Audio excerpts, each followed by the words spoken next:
মুফতি আমির হামজা আদৌ সে মুফতি হয়েছে কিনা এটা আমাদের জানা নাই। তবে আমাদের দেশে দুই ধরনের পাগল আছে, একটা হলো জাতে পাগল তালে ঠিক, আর একটা সরাসরি পাগল। তো মুফতি আমির হামজা আমার মনে হয় জাতে পাগল তালে ঠিক। তার কারণ হলো এই লোকটা মনে হয় বোতল টতল খায় আমার মনে হয়, আর বোতল দ্বারা আমি বলছি যে 7 আপ পেপসি এই জাতীয় হয়তো বা কিছু খায়, যার কারণে কিছু কিছু এলোমেলো কথা তাকে বলতে দেখি, ওনার ওয়াজ আমি শুনি না।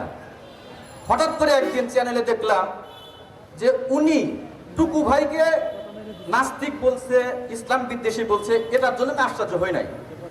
আমার কাছে সবচেয়ে বড় আশ্চর্য বিষয় হলো মুফতি আমির হামজা সে ওয়াজ মাহফিলে গিয়ে ইন্ডিয়ান নায়িকা, কি নায়িকা, ঐশ্বরিয়া রায়, রাশ্মিতা মান্দানা, তার বাচন ভঙ্গি চাহনি, মনে হয় এই লোকটা এদেরকে খুব কাছে পেতে চায়। আসলে না পাওয়ার এই কষ্ট বিরহ বেদনায় লোকটা উন্মাদ হয়ে গেছে।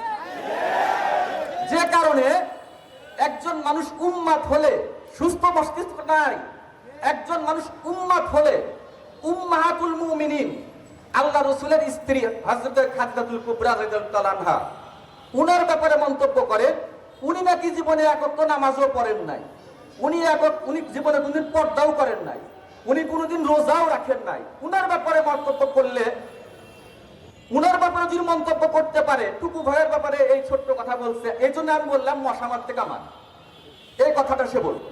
আবার কিছুদিন পরে দেখা গেল তার বক্তব্যের মধ্যে দেখা গেল যে কোরআনের কোনো আয়াত আমি পাই নাই যে নামাজ পড়লে ভেস্তে যাবে, সে নাকি কোরআনের কোনো আয়াতের মধ্যে পায় নাই। আবার কিছুদিন পরে দেখা গেল একটা মৃত মানুষ, মরহুম বেগম জিয়ার কনিষ্ঠ সন্তান আরাফাত রহমান কোকো, উনি মারা গেছেন, একটা মৃত্যু লাশ নিয়ে তার নামের বিকৃতি ঘটালেন।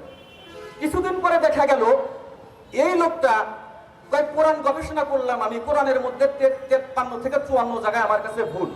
আমি মুফতি আমির হামজাকে বলতে চাই, মুখে লাগাম লাগা।